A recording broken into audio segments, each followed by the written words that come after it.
This podcast is a quest for well-being, a quest for a meaningful life through the exploration of fundamental truth. Enlightening ideas, insights on physical, mental, and spiritual health. The inspiration is love.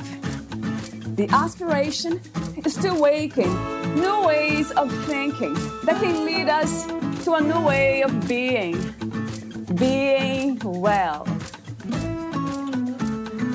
Welcome to Body, Mind, and Soul Healing Conversations.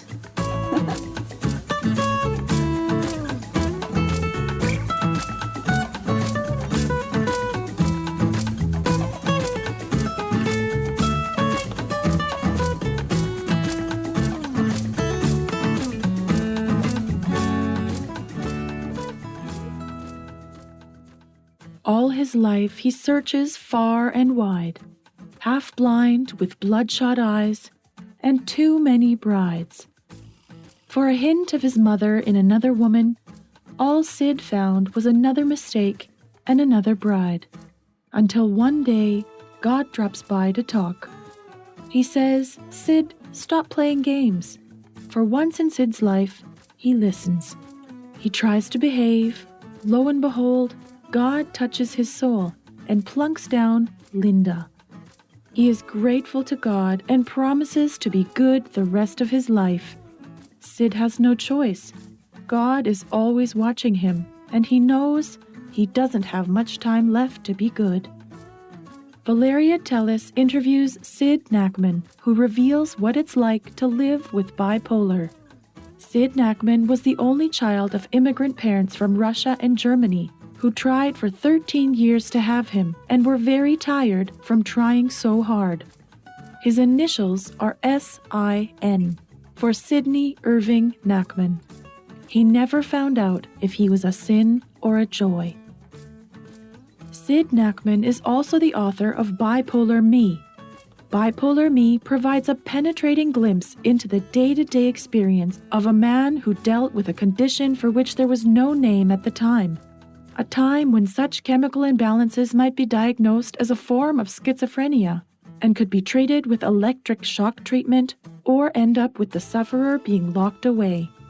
Bipolar Me has garnered high praise from readers and reviewers alike. Sid's no-holds-barred writing style produces a work that is filled with hilarious stories that show us that life is just plain good. Book Lover USA said that the book is a roller coaster ride through the mind of one of the funniest and endearing storytellers of his generation. It is a highly entertaining memoir that allows readers a glimpse into the unfettered mind of a bipolar boy who never grows up until his hair turns white. Readers will get to see his world in black and white and vivid color and will feel what he feels when he feels like he weighs 3,000 pounds. And a minute later can leap over tall buildings. Sid's life is a life gone wild that settles down when it's almost too late. Here is the interview with Sid Nachman.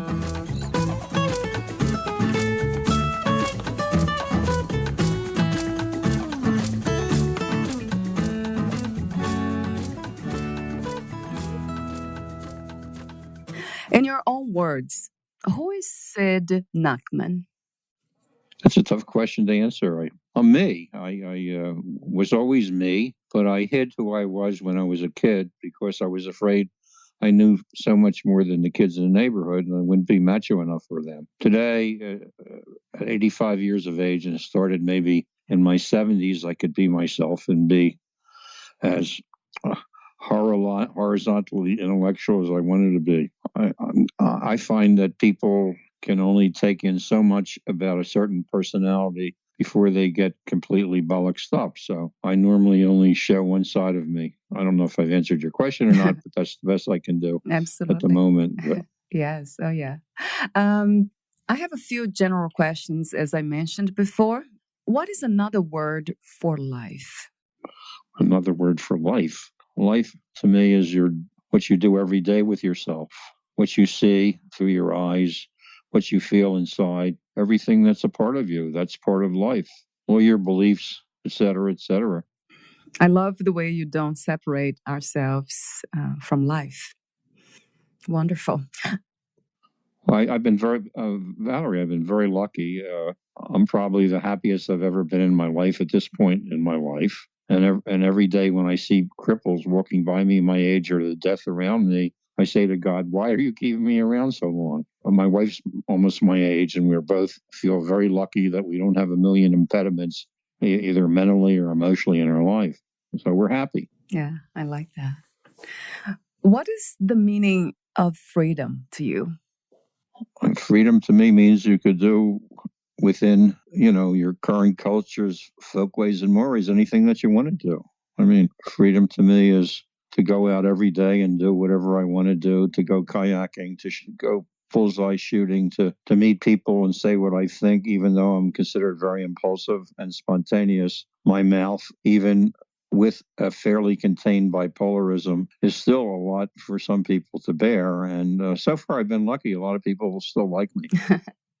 In my neighborhood, which is a village of 140 people or 40 houses, everybody knows me by name.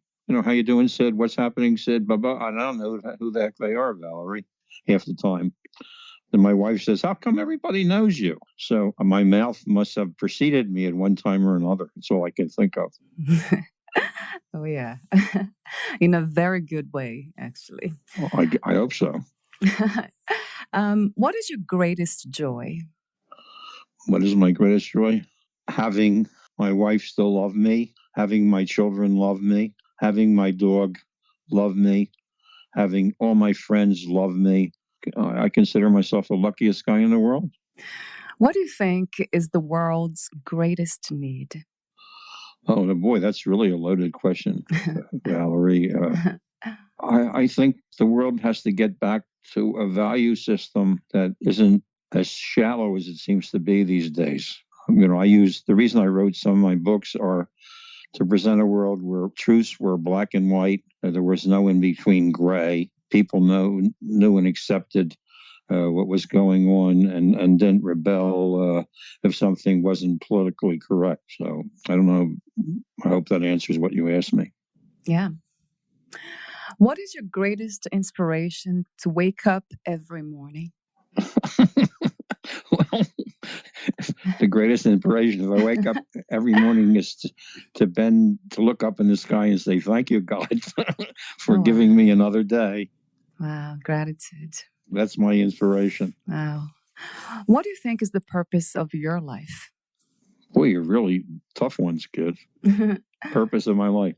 Yeah. Well, in my elder age, I think my purpose is not to talk out of both sides of my mouth and tell the truth to people and let them know what's real and what's shallow and what isn't shallow. So far, it hasn't gotten me in trouble, although I'm always waiting for somebody to punch me in the mouth. Nobody has. Am I coming on too strong for you, Valerie? No, it's great. Really great. I really appreciate your honesty. The podcast is all about this, just being us, just being life. So I'm going to move the conversation to the subject of bipolar. What is the meaning for you of a bipolar mind? And what is your experience with it? Believe it or not, since I seem to be the oldest person who has contacted the illness that people recognize, what is taught, I consider bipolar to be a gift, to be truthful with you. Because once you come down to reality, which is one part of bipolar is three parts, Valerie. It's either being a manic or being depressed or coming down to earth and being just a normal human being. And I think being able to look at myself over the years and learn from all my mistakes through bipolar, which is kind of a very strong way of learning, but teaches your lessons. See, I always got punished if I did something wrong. That was part of my bipolar experience. I hate to get into this God thing because I don't know if you're religious or not. I'm only spiritually religious, not structurally. But every time I made a mistake or did something that involved greed or malfeasance or something that was bad according to our society, I wound up getting punished. And it started at an early age. So it was like a lesson plan and learning what not to do and how to correct yourself. And that continues. It never stops, Valerie. Life is a big adventure and a learning curve, especially since I am bipolar. I probably will always be bipolar. And I did not get it under control without medicine until I was in my 70s. I mean, to be truthful, although my spontaneity sometimes scares people still. I usually don't agree with labels. I know you just said the word, we're using the word bipolar, but is there another way of defining this kind of behaviors or a way of thinking, way of living that's not constricted to concept? Well, first of all, bipolar is a chemical imbalance in the brain. And normally, at least for me, it happened so quickly in manic episodes and in depression and got me in trouble for doing things that you should have held back on. I don't mean I'm committing atrocities or crimes or anything, but, like my anger level probably 100 times stronger than the average person, and my impatience is smaller than a nail on your smallest finger. That's kind of the one part of bipolar. It makes you different, and you have to try and harness yourself so you don't scare people. I don't walk around being paranoid that I'm going to put people off. And today I just say whatever I want to say to people, but I think it's a lot more tempered than it was when I was in my 20s. I could get enraged in a second and a half and spit out some venom verbally that had no place in reality and got me in trouble. Okay, fair enough. You mentioned the gifts of bipolar, that bipolar, in a way, or it is a gift. Can you tell me what gifts have you received or experienced by being bipolar? One of the things that I've learned by being bipolar is that you generally have more creativity as a human being than normal people. I mean, you can go in a million directions that people wouldn't want to get involved in. For example, writing, like, it's really weird for a person my age to start writing books, but I did. And even got nice praise for them, but that's neither here nor there. I always thought the only thing that held me from being manicky up to a certain age was a drug called lithium. I was the first guinea pig in America when it wasn't approved as a drug that was given to me to get me off being manicky so that I could have a good night's sleep and I could stop writing poetry in a day and a half, a whole book, or doing some wild things that normal people don't do. I mean, when you're manicky, you're completely irresponsible. You don't care about your actions, whether they're good or bad, and you don't feel guilt. But you still know right from wrong. Even in your sickest manifestations, you know right from wrong. So all this media crap about a person was murdered because they were bipolar, or the reason this bad thing happened was because of bipolar, they seem to be blaming the whole thing on bipolar, and that's a bunch of baloney. You still contain all your thinking, even at your sickest point in life. You know that you're sick, and you still know right from wrong. Even when you're depressed, you know that. The only thing that happened with me is I found out about a guy in Saskatchewan, Canada, named Dr. Humphrey Osmond, who was experimenting with the drug lithium well before it was even known in America. And one of my relatives tipped me off from a magazine article that she read. And I called him in Canada. See, one of my spontaneities, if somebody tells me something, I immediately react and do something. And he was kind enough to find a research doctor for me to put me on lithium. And that kind of stopped the world, slowed it down a lot. Took 10 years before I was close to being a human being.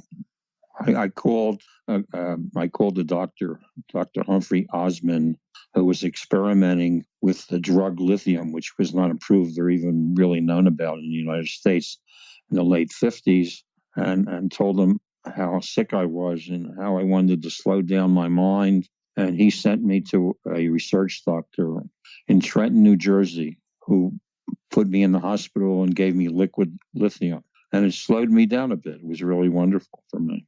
I mean, I still was bipolar. I still wasn't normal, but I was a hell of a lot better than I was when I, walking around without it. How long did you take this medication? Unfortunately, I was on lithium for 45 years. I stopped taking it 20 years ago. And the reason that I stopped taking it was it destroys your kidneys. And they only recently found out about that part of it. I mean, it works wonderfully well, but if you're on it too long, you lose a kidney. I did. I only have one kidney now. The other is a shrivel, as big as a pea. And I was afraid, deathly afraid, that if I went off of lithium, even when they told me this, Valerie, that I wouldn't be creative anymore, or I'd lose a lot of my energy level. And I found out that was a myth. I was the same even without, as far as creativity goes, which is important to me in writing. Oh, yeah. So anyway, there's your story on lithium. But I was the first one that they actually putzed around with. I think it was in 1959. Yeah, wow. Is there a replacement, a healthier replacement for this medication today? Well, there's probably 1 million medications available for bipolar today, as compared to the lithium that I took that's safer. I don't know what the drugs' names are. I've stayed away from that, Valerie. Okay. I don't think any of the drugs would cure bipolar. It just kind of levels out the chemical imbalance, but it doesn't cure you of bipolar or manic depressiveness. Right. Do you take any medications? No. That's wonderful. I haven't taken any medication for 20 years. Wonderful. My wife still loves me. She has a strong constitution, Valerie. Oh, my God. So I guess I have another question for you here about the causes of bipolar besides the chemical imbalance. Are there other causes? No, that's the real cause. You're born with a different balance of chemicals in your brain. That's just the way that it is. And you can't develop bipolar but through the environment or something that you live with or by accident or getting beat over the head. It just doesn't happen that way. It's only a natural thing that happens to you from your day of birth. Right. How interesting. When did you discover that there's something about you that was different? That's a terrible question to ask. I discovered it. Every day of my life, I discovered it, Valerie. Let me get into it technically. Yeah. When I was working for RCA and I was 24 years old and I was married, I went through years of what they called rose fever in those days, or June fever. They put these monikers to what eventually became bipolar as a name, or manic depressive, whichever one you call it. They stopped calling manic depressive because it was too alarming to the relatives, I think. But anyway, I went through every summer in the month of June. I went into a complete depression, and I would get the shakes, and I'd want to sleep 24 hours a day, and I couldn't. And I was numb all over. I couldn't feel any emotions whatsoever. I had no feelings. And at the end of June, I became Sid again. Stopped. It started for no particular reason, by the way. And this happened for 3 or 4 years. And then I had a doctor who said I had to lose weight after 3 or 4 years, and treating me unsuccessfully for June fever and rose fever. He put me on a drug called speed, which kids use, to stay up late at night. Oh, no. I don't know. They have 1 million drugs that do that. But it's probably the worst thing you can give somebody with a chemical imbalance in their brain. And from that moment on, after taking it, I destroyed my life, really. Everything that I loved went completely out of control. It made me into a full-blown manic. And out of a good relationship with my wife, I told her off in the most profane way. And from there on in, give you examples of weird things you do when you're bipolar and manic. I went to shoot bears in Shins Pond, Maine. Why would I go to shoot bears in Shins Pond, Maine? You did all these stupid things. I took a test at City Hall for a planner position when I knew nothing about a planner's position, because I thought I was so smart that I knew everything and I couldn't, and I would normally pass. And I flunked, of course. But I'm trying to give you examples of how out of control you are when you're manicking. Yeah.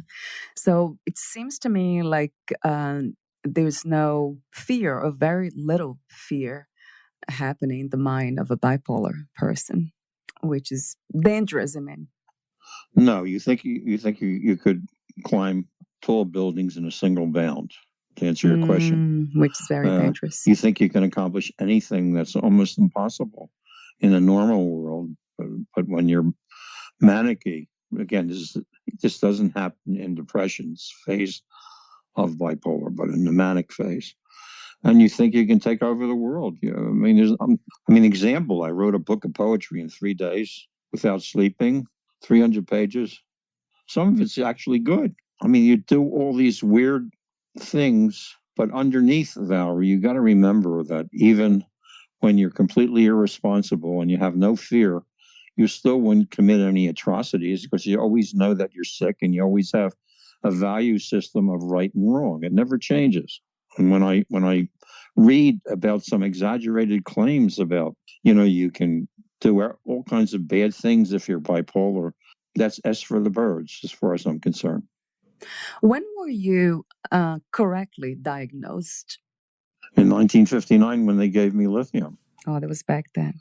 It was the first time that they realized that I was bipolar, and there were some of them were still calling it manic depressive. Right. Oh, wow. You have been describing the manifestations of bipolar. I'm sure there are more. What are the list of manifestations of symptoms? In the manic phase, it would be complete irresponsibility, no fear of doing anything as long as it doesn't usurp your folkways and mores as far as right and wrong. It's a complete feeling of superiority over everybody else in life. Makes you into the complete egocentric, if that's what you want to be. Right. It makes you think you can do everything, not only verbally, but physically. I tried to fight with people that could beat the hell out of me, and they were so afraid of my mouth that they didn't fight with me. But, in normal circumstances, you think you get punched in the mouth. You're not afraid of anything when you're manicky. You don't have to sleep. Oh, wow. You feel strong as an ox. You can take on the world and everything, even though it's all in your mind and it's not true. Is that enough for you for today? Yeah. Yes, you mentioned depression. You already talked about also creativity, and then drugs. The bipolars also tend to take drugs such as alcohol. Or is that what you read about, or is that what you read in books, that they take drugs? No, that's a question that just arises at the moment. Oh, no, I don't think that's true. Okay. For persons that likes alcohol, they drink alcohol when they're manicky, or when they're bipolar. True. Well, I forgot one additional thing that I should tell you about. Yeah. It makes you very promiscuous. Okay. I became a woman lover when I became bipolar. I went through women like crazy. I don't know what they saw in me, but I had a lot of women in my life that we had affairs with. This is before I got married. So, yeah, you said what they saw in you. That might be confidence, because if you acted, a lot of the characteristics you mentioned before kind of reminded me of narcissism, which is this overconfidence, overpowering overconfidence. Right? Yes. And that's very true. I think everybody likes them, not just women. I think especially we like that in men. So that it might be that. Well, you may like it in men, but I don't think it's worthwhile, to be truthful with you, because it has. Oh, now when it's unhealthy, right? It eventually will tire them out, I would think. Oh, yeah. And if it is unhealthy, that's absolutely right. Yeah. No balance, right? What are some of the main misconceptions on bipolar? Well, the biggest misconception is that you can commit acts of, you can commit atrocities, you can commit murders, that type of thing. It's being blamed for everything bad that happens in life in the media. It's an easy thing to do. I mean, we don't know why they did that, so it's because he was bipolar. It annoys the hell out of me that they do that all the time, because it's totally untrue. But, that's life in a big, bad world, so what can you do? Another misconception, trying to think. That's the biggest one, Valerie. I can't think of anything else for the moment. Yeah, I read somewhere that bipolar, it's not a personality disorder. Is that true? Well, I don't know what else to call it if it isn't a personality disorder. I mean, you have enough personality for 35 people at once. Let me give you another. I'm sorry, I just remembered another misconception. Yeah.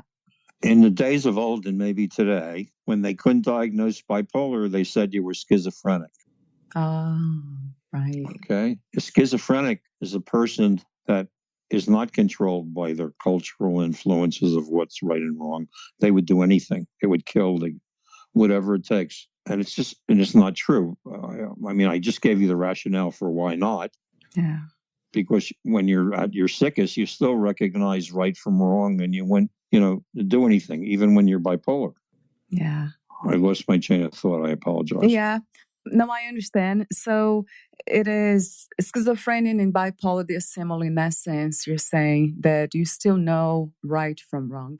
Absolutely. It's not like a psychopath, because I think they don't know. They don't care, right? Yes. Very different. Correct. I don't think you could. Well, but it's still misnamed. Whenever the atrocity becomes blurred and they can't figure out what it is, it's because you were bipolar. That's what they say. And there are so many reasons. Maybe that's why I asked you that question about the causes of bipolar. Besides chemical imbalance, you never know. It might be childhood abuse, so many things, traumas in general. How can I explain this?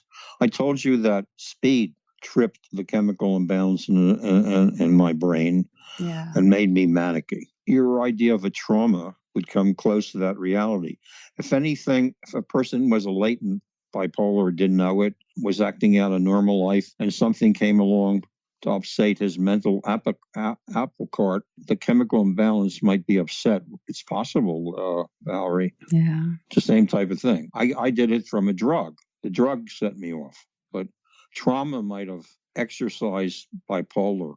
Yeah, I mean, it makes a lot of sense. But you had to be bipolar from the beginning. I mean, it has to be a latent thing that you're born with in the first place. A lot of people walk around, they don't even know they're bipolar, and they never become manicky, and they never become depressed. And only if something really startling happens in their life would any of those manifestations come out. Yeah, yeah. So it has to have a catalyst. Yes. Something, to provoke. I'm gonna write that word down. That's good. Yeah. So in the beginning of your book, Bipolar Me, you start with a poem, a beautiful poem dedicated to Linda, your wife, My Happy Bipolar Life. Yes. I have some questions for you about that poem. When did you meet Linda, and what is about her that changed everything? Your questions are very tough. I'm curious. Remember I told you I had this promiscuousness about women. Yeah. And if I had a sexual encounter with them, I married them. I was married 5 times. Linda was my 5th. Linda was the only woman that was not a model that I married, that wasn't particularly gorgeous. She was beautiful, but she wasn't gorgeous. I don't know how to explain the difference.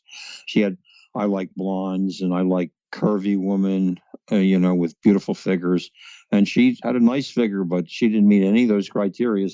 And when I left my 4th wife, who gave me my 4 children, or I should say 3 children and 1 adopted child, I decided that I must be doing something wrong.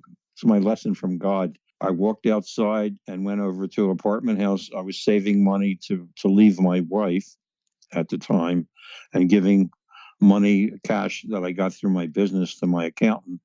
And when I accumulated $1,500, I just walked out. And I walked into this garden apartment called Chestnut Grove in Doylestown. And I met this woman at a party. And I said I was going to marry her. And she thought that I was a nut. And she was probably right in that respect. But a year later, we were married. And she was 100% different than all the other women physically in my life. She was the smartest woman I ever met. And I needed somebody that was extremely smart to put up with my shit.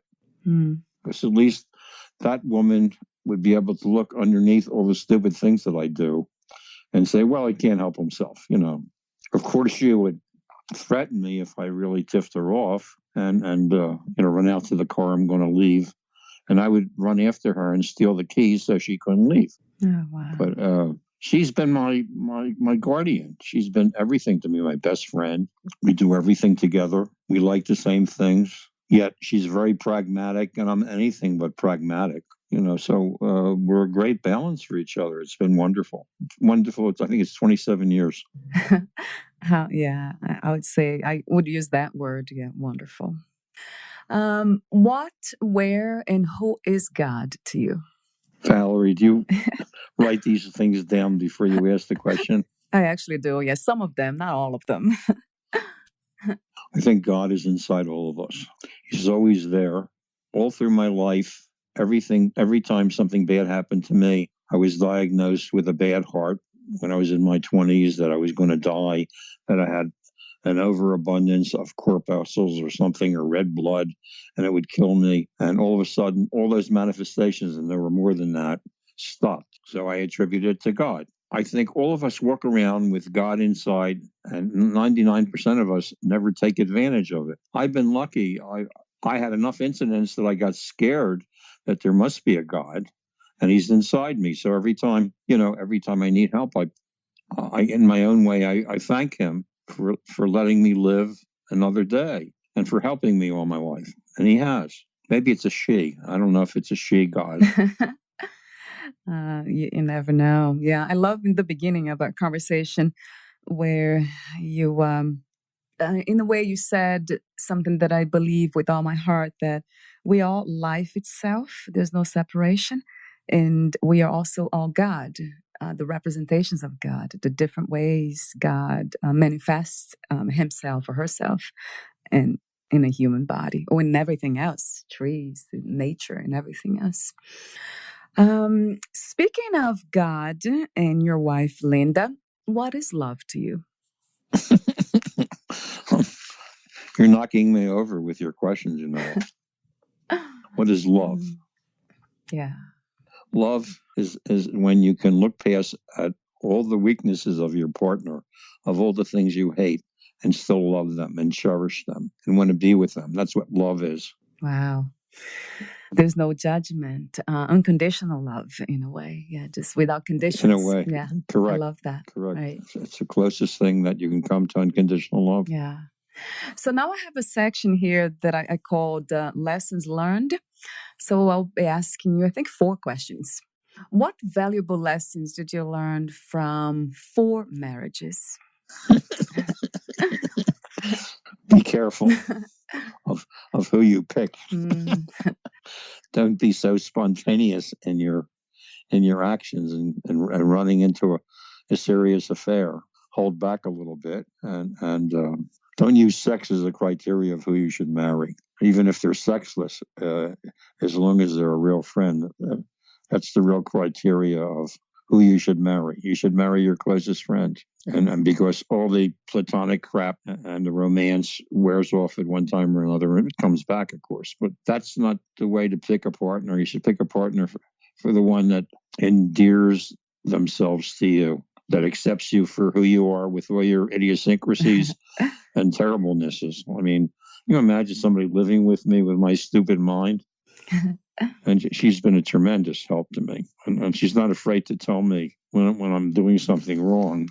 And the worst part of it is I listen to her. And I try to change because I know she's right. How wonderful. I think all women are much more mature than men. I think men are kids all their lives and they never really grow up maturity-wise. As long as they can get away with it, why should they? But if you marry somebody like Linda, you know in no time at all that you better grow up and get off the pot. That's cute. What valuable lessons did you learn from being in a psychiatric hospital?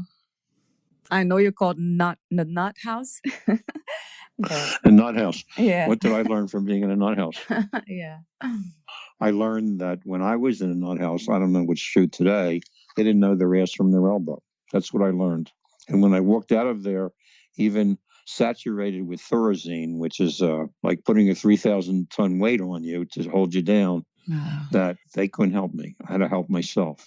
Unless we believe in ourselves, unless we have a desire to help ourselves internally and the perseverance to keep pushing ourselves, to get well, to get better, to be a better human being. You'll never be cured of bipolar, of any or anything else for that matter. Those are the ingredients, and you have to believe in God too, because He's always there at your shoulder. And I feel very strongly about those things. Yeah, it makes so much sense to me. Yeah, it makes so much sense. What lessons did you learn from your grandmother, mother, and father? From my father, I learned that there's only black and white in the world, right and wrong. There's no in between. And from my mother, I learned that her unconditional love, if I believed everything she told me, I would be a weakling all my life. And I stopped listening to her when I was 13 years old, although I loved her. I mean, when a child, what's wrong with the kids today is they're so cuddled by their parents that they, God forbid, they should make a mistake or do something on their own. I have a stepson that, I don't know if that's the right name, of my stepdaughter, who he can't even go to the bathroom unless his wife shows him, unless his mother shows him how to wipe. People like that have a hard time growing as far as strength is concerned intellectually. It just doesn't happen. So I see too much of it with kids. I'm afraid that if, God forbid, all the people from my generation die, and this is really egocentric, that all we have left will be a bunch of weak kids. Hopefully, their trauma will teach them how to be strong. Yeah, yeah. And sometimes that very much happens, suffering. But it doesn't have to be. You're disappearing again. Yeah. What about your grandmother? What lessons have you learned? My Bobby? Bobby, right? My grandmother was the most precious thing in my life. She taught me Russian and German, and she told me about the Bolsheviks and the persecution in Russia in the different languages when I was just up to 7 years of age when she died. And she taught me about death, because she told me she was going to go upstairs to go to sleep when she died. Right. So I thought for a long, long time that death was nothing more than going to sleep and not waking up. She was very precious to me. She would come out when I was playing baseball in the street. Boxball was called in those days, with hamburgers and embarrass the hell out of me. That's so cute. And when I was bad, she would call me. She never talked English, she only talked in Yiddish, and she would say, instead of Sidney, it was Schlumke, and I'm sorry, it was Schleimer when I was good, and Schlumke when I was bad. And she got our broom out and she started beating me in the rear with it when I did something bad. She was wonderful. Next to my mother, she was the most precious woman in my life, excluding Linda, of course. I think Linda is my mother too at times. Oh, wow. In Jewish, we have an expression called balabusta. It means somebody in charge of everything in life, a woman who is in charge of everything in life. And that's my wife, if I let her. Yeah. And when I rebel, she goes back to be a normal woman. Yeah, in a very good way. Yeah, she has. In a good way. Control. What lessons, profound lessons, have you learned from losing people you love, such as your daughter, 11-year-old daughter? I have a picture of my daughter who died in front of me, and she was one of the most precious kids in my life. We were very close. And when I exploded with speed, I wound up in divorce and all the bad things happened to me. It meant I couldn't be with her except in City Hall with a guard with a gun. And in those days, they thought if you were bipolar, they didn't know what the illness was called. But if they thought you were off the handle, they would watch you while you were with your daughter. It was the most terrible thing that ever happened to me. And out of that, the same doctor who was a shrink, by the way, who administered lithium, told me I should leave the whole world behind that I knew, or else I'd die of a broken heart. And I did that. And then after 45 years, I found out where my daughter was, where she was buried in Pennsylvania. And I asked her to forgive me for being weak and not being with her, because I don't know if I could have pushed myself through it and been with her rather than breaking up to pieces. I don't know if I've answered your question or not. Yes, very much. Yeah. I will be asking you my final questions unrelated to the subject. How do you define success? What is success to you? Well, success isn't money. That's number one. Success is when you can live with whatever you have, even if it's nothing, and you have the people around you who love you. That's a tremendous accomplishment, with my mouth to have people around me who love me. And that's worth everything to me. What is to be a strong person? A strong person is a person who can be put down, have the worst tragedies happen to him in life, and pull himself up by his bootstraps and look for a better day. That's a strong person. I agree. What was the hardest lesson to learn about yourself? That I'll probably never be perfect. That I have to keep on pushing myself to be a better human being all the time. Right. Don't we all? Until I take my last breath, I want to improve myself. Right. That's why I write, because every book, I just wrote another book, by the way. I don't know if you know about it yet. It's called Lena, an abused, bruised, and bloodied woman, on Amazon. I interviewed a woman who became my friend who went through all kinds of torture, Valerie. And I wrote a book about her because she came out of it by packing in all the demons that she had lived with all her life. And now she's living a normal life. And I wanted to show people that you can get out of the worst things in life if you keep on pushing yourself. Right. That's something that you've been talking to me about, throughout the conversation. Yeah, correct. It's changing the inside, from inside out. Right. Do you love yourself unconditionally? No. Why not? If you love yourself unconditionally, you join the rest of the club of being shallow, as far as I'm concerned. I realize and hope I always realize how imperfect I am and try to improve myself. That's part of maturing. That's part of growing up as a human being. And a lot of people never do that. They think they made the big time and they're everything that they wanted to be. Yeah. So you have an interesting interpretation of unconditional love. I have a different one. I think a lot of the problems we have internally is because we don't accept ourselves. Embracing what we are in this moment, whatever is happening, and kind of studying and being with that for a while, even if it is a quote unquote bad thing, that will make us grow. Rather than doing the opposite, pushing away, trying to numb our pain and calling ourselves imperfect or that we are not good enough. I think a lot of the problems we have starts there, but this lack of self-acceptance and self-love. Well, I don't agree with you completely. Maybe I do, but it's kind of a sideways agreement. I'm not dissatisfied because I'm imperfect. I'm probably more at peace with myself than I've ever been in my entire life now. It's just that I think I can always be better. That doesn't develop a guilt pattern in me. It's just something that I do. Yeah.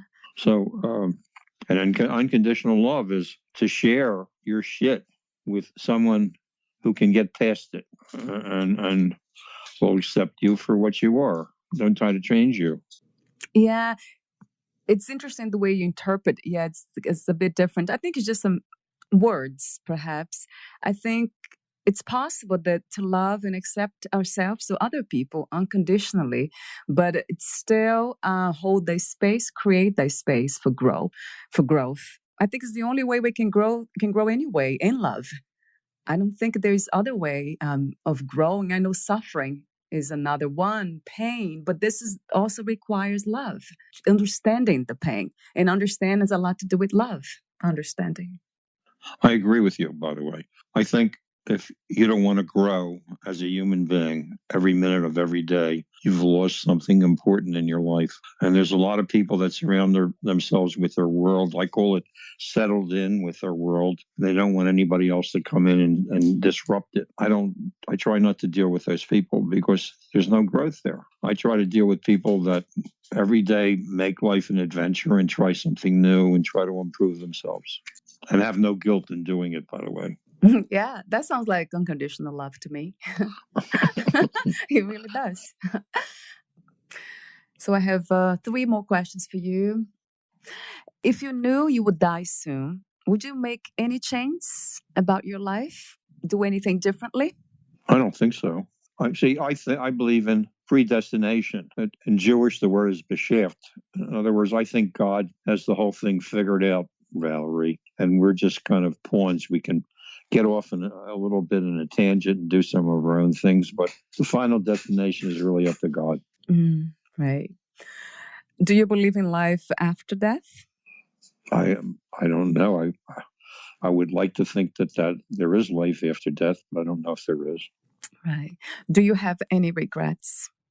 No. Well, I think everything bad that's ever happened to me in life has taught me a lesson of being a better human being. Right. What are 3 things about life you know for sure as of today? I'm breathing. I can walk. I can take in food, and I can put my arms around my wife and kiss her. Wow. That's 4 things. Yeah, fair enough. It has been a genuine, meaningful, and fun conversation, Sid. Thank you so much. Where can we find more information about you, your books, products, services, and future projects? If you look at my website, sidnachman.com, you can get a pretty good idea of how I think and what I did. That's on my website. And I have a bunch of links that I can give you, but I don't have them in front of me now, Valerie. If you want to send me an email, I'll send them to you. Yes, absolutely. Yeah, I'll post that on your profile, the podcast profile. Okay. Thank you so much again, Sid, and I'll talk to you soon. Bye for now. Thank you.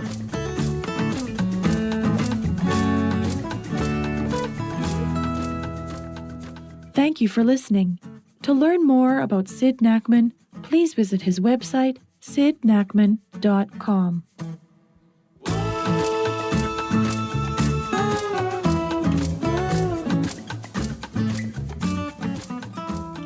To learn more about this podcast, please visit fitforjoy.org/podcast.